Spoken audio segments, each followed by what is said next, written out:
Today I'm going to be bringing you a video on why you should return to New World Aeternum. Now, I'm going to go over some of the positives of the game, especially with this New World Aeternum update. I'm going to go over some of the new things that we've been given in this update specifically, but also in some of the previous updates as well. And I'm going to talk about some of the more positive aspects of New World Aeternum. Now, just to preface this before we get started with the video, this is by no means saying that the game is perfect and completely bug-free and completely different to the game you've played. However, I feel if you haven't played the game for a while, or in some cases even since the initial launch of New World on PC about 3 years ago, then there is a lot of positives that you should know about if you're considering to come back and play the game. And after my first week of playing New World Aeternum since its launch last Tuesday, these are my thoughts and feelings on what is good and why you should return. If you enjoy the video, don't forget to drop me a like and subscribe, and let's jump into this. Now, if you played New World back in the day, you will remember that when you went into water, you would actually just basically walk along the base of that water source and kind of drown the character. Now, as you can see right here, we are actually able to swim. Now, of course, this is a little bit of a meme within the community, but it's also quite an important feature that I wanted to share with you all. Now, you can be a swimming pumpkin if you would like to be. Now, with that out of the way, as I show you another feature, which if you haven't played for quite a while, you might notice here, I have my inventory open while moving. If you haven't played since the initial launch of the game, this is a new feature. But on top of this, we're going to be looking at the durability on things, and basically that it is no longer existent. You do not lose durability on items. You do not have to repair things. There is no repair button here in the interface. We used to have the repair button. None of that, so no more wasting your gold and getting repair parts and such like that. Instead, when you salvage things, you will just get gold for that, and you might get some dark matter, or you might get some materials such as the orichalcum, for example, when you're getting rid of some of these tier 5 golds. But there's no longer a need for repair or durability to be taken into account in New World. Next up here, we have mounts. Mounts are actually in the game. Again, if you haven't played this for a while, or New World Aeternum is your first look at New World, then mounts have been in the game for the last year or so since the release of the Elysian Wilds. But these guys are really, really cool. They can be picked up from the mount quest, which initially starts just up here by the mount shop you can see on the map above Everfall. And what this actually came with is an associated trade skill. Do excuse the messiness of this interface right now, because this is my fresh start world with New World Aeternum's drop, so we got quite a lot of stuff going on. But you can see here riding, I haven't leveled this up fully on this character, but level 93, and you can see as you go along, level 100 I'll get a speed boost, I'll be able to get another mount attachment, I'll get different charms as I level up, and so on and so forth. Now, additionally to actually having this, you have your own mount interface where the charms can be changed, and these do give you a different boost depending which one you have equipped. And then of course we have the talisman as well, which also give you a different effect when you get dismounted, different mount decorations or attachments on, and of course you can change customize the skin of your mount. Now, something hugely beneficial which came in with the New World Aeternum update is this activities tab. As you can see on here, you've got it split into both the PvP and the PvE sections. With this, we've got the 3v3 arena and the outpost rush, and then on the PvE side, you've got expeditions, mutated expeditions, which are on the weekly rotation. You've got your raids, you've got your soul trials, which you get different ones daily for. You have season trials here, and you have elite trials. All of these give you quick access for stuff to do, and especially the expeditions, you can go onto here and you can random queue, which is cross-server now, as it is with PvP as well. And additionally to this, you can go on to specific ones and queue for specific things, as well as making a lobby. Should be noted that M3 you can actually only make a lobby for, you can't queue for this, but for all of the other difficulties this is available to queue for, which makes finding matches much easier, and it makes it much easier to be able to find what you need to be doing in the game once you do hit level 65 to actually increase your gear score and therefore your power in the game. Further to this, when you go onto the expeditions, you can actually just queue up for these or enter one of these if you are in a group, and you don't need to have actually visited the location. Again, a nice QOL update for those that haven't played for at least a couple of months. Now, like I briefly touched on there, you do get cross-server matchmaking, and that is now in for Outpost Rush. It's in for the 3v3 arenas, and it's also in for the dungeons, whether it be the regular or the mutated expeditions, all of which decreases your wait time, increases your chances of finding people to do whichever content you want to do or need to do for a quest, and generally streamlines the whole experience a huge amount, which again is a huge change even just for this update specifically. Some of these may be newer to you, some of these you might already know, but for those that haven't played for a while, while, you actually have transmogs in the game now, and what this means is you can actually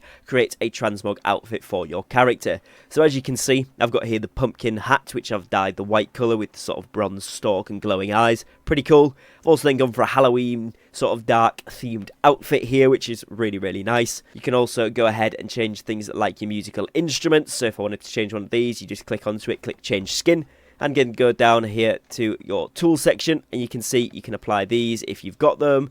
Whatever you want to do, apply, and you can put those on, and you can get all of these different skins unlocked through things like the Battle Pass. A lot of these are on the free Battle Pass, but you can also purchase packs for these if there's any in the store that you specifically like. Now with this as well, you can also go to the Stylemancer, and in this NPC, what you can do is find them in any of the available settlements, and go over to any of your, say, headwear, for example. Any that you have unlocked will appear first, and then the ones where they have this transmog token icon in the bottom right corner which says transmogable. You can't really see in the top right of my screen because I've got the FPS counter and stuff up, but roughly there I've got 3 transmog tokens available. Now, the main way to get these in the New World Aeternum update is actually through the Battle Pass. The free version has a couple of them, and the paid version has even more. And that means you can change your item skins to anything that you have ever previously unlocked a transmog with for a transmog token, or do so in the future. So that's quite a nice feature that the game didn't launch with, and it is making it a lot of fun to see some really cool transmogs in and around Aeternum. Now, another thing is archetypes when you start the game, and that is going to be giving you a certain weapon loadout. So maybe, for example, the sword and shield and the hatchet, and it will also give you a boost to one of these trade skills. So you'll start off with 50 in a trade skill. That's new for New World Aeternum and is really cool. Make sure you're looking at the trade skill if you haven't yet made a new character or you're thinking about playing the game. When you come to play it, make sure you look at the trade skill buff it gives you and put that into something that you actually want to get, so that you can get a nice boost in that. Additionally, it will also give you a boost in a gathering skill. So one of these over here, I chose mining, which is why I'm already up to 219. Not the most on the server, but certainly up there with one of the highest here on the fresh start servers, which is really cool. So I'm getting up there, and that 50 level boost really does help. Now there is a few minor bugs, like I said at the beginning, things that are slightly inconvenient, but there hasn't been any major dupes or weapon bugs that will give you a huge PvP advantage or anything like that for a very long time. So touch wood, fingers crossed, all that kind of stuff, that this doesn't happen again. And I've got a good feeling that if it doesn't, we could be onto a good thing here with New World, providing that they continue to give us some good updates. Now, we're looking at the map this time, and we're actually going to be looking at the new zones. So depending how recently you have played this, of course, we've got Brimstone Sands, which wasn't here at launch. That is a kind of deserty style area. Really fun, really good quest lines up there, and lots of cool things that were involved with that update. We then got the Elysian Wilds, and this one was kind of another new area. It was originally First Light. If you ever played the game back in the day, First Light was here, and now we've of course got the Elysian Wilds here instead. Again, another fantastic update which brought lots of new things, including artifacts into the game, which we'll touch on in a moment. And then we have Cutlass Keys, which with the New World Aeternum update, or the New World Aeternum launch, depending if you're on console, brought us this PvP focused area. Now, the PvP area is this kind of a blue outlined area at the back left corner.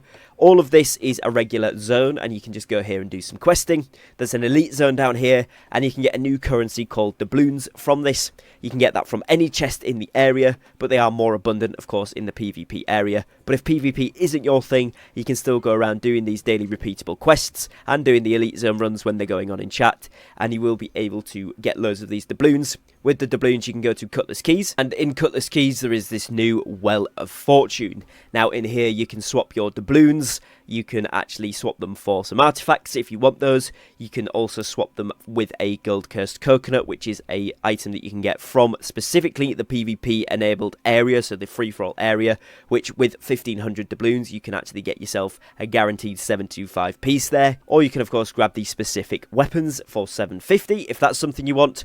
But what most people are doing are getting 250 or getting 375 mystic doubloons and rolling these chests for an up to 710 gear score item. The item is guaranteed legendary, and it can be one of a variety of things here. So it can be a light, medium or heavy gloves, or it can be things like a greatsword, great axe, spear or warhammer.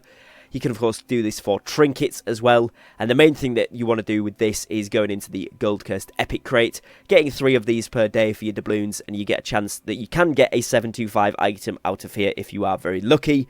but there's all sorts of stuff that you can swap your doubloons for in here. I'm not going to go into it too much in this video, but it's a really cool addition, and the fact that they've added a PvP area if you like PvP and you want to do that more. Lots of resources you can get in here to kind of fight over, lots of PvP going on, but the whole zone gives you the new currency, encourages people to go here. They've increased it to a max level zone, and you don't have to PvP for that currency if PvP isn't your thing.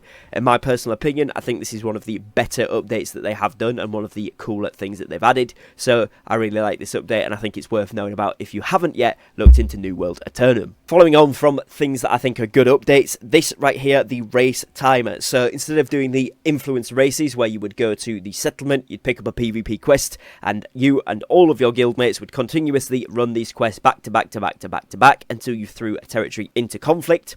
There is now an influence race scheduled for each zone at a specific time per day. So this is really good because it means you can actually have a chance to get your members on to defend this. Basically, these objective points spawn in, so what are called the watchtowers, and of course the fort is in play as well, and you can go ahead and capture all of these, and whoever captures and holds them for the longest amount of time wins the influence race. Now, if it's the faction that already owns the territory, they obviously don't get thrown into conflict and they have defended from a war. If one of the other two factions, so say it's owned by greens like Cutlass Keys is here on my server, if the purples or the yellows or the Covenant or the Syndicate throw them into conflict, then there will be a war scheduled, and the companies that contributed the most towards this influence race, so they got the most influence points by capturing these points and holding them down, killing enemy players, and of course capturing the fort, gives them most points. They can bid for the war, and if they get the war, their company gets to attack that settlement and potentially take it over if they win. It's a much better version of the initial variation we got of this back when New World originally went out, and again I think it's a really good change that if you haven't already seen, you probably would like to know about. Now, just to touch back on the activities tab, again, if you haven't played this game for a little while, you might be shocked to see how many expeditions are actually on here.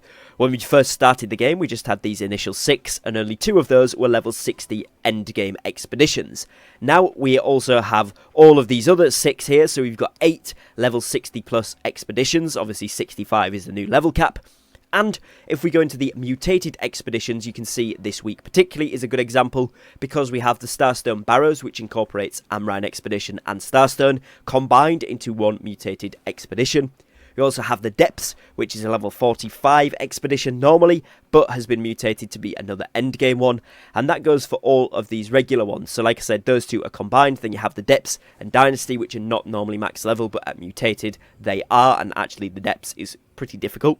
And then you've got all of these other ones which are endgame ones, and they can also be mutated, so there is a ton of endgame content in terms of dungeons, which we didn't have when the game first launched. If you're playing New World Aeternum, and this is your first time in New World, this wasn't here in the beginning, and this is a really huge thing for anybody that hasn't played for a little while here in New World. For those that haven't played either the Elysian Wilds update, where they revamped the levels 1 to 25, or of course the New World Aeternum update itself, where the complete leveling process has been revamped, it is much smoother now, and actually completely revamped all the way through from 1 to 65, not just the first 25 levels. It's much quicker, it's much smoother, and it gets you focused on gameplay, it gets you focused on the different mechanics of the game, and it gets you focused on getting your way up to level 65 at whatever pace that you want to do, and then introducing you to that end game content where you can continue to level up your character through your gear score, which is kind of the end game leveling process in New World. And this is massively streamlined, and I just wanted to give this a mention because this is huge and was so much more fun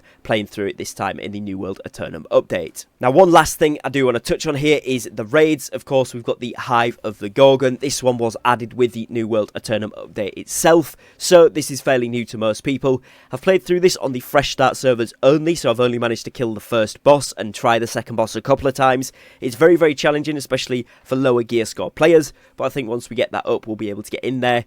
This is one of the ways you can get yourself some 725 gear, so if you are on the new fresh starts, you can see here, Hoplite Amulet, I got that. I also got the Gorgon's Ring, this was at 723, and the Gorgon's Earring, 720, so some higher gear score stuff here, which is really nice. And this raid is a lot of fun. It is 10 people in one team fighting against these very difficult, very unique mechanicked bosses and enemies, which I have really enjoyed.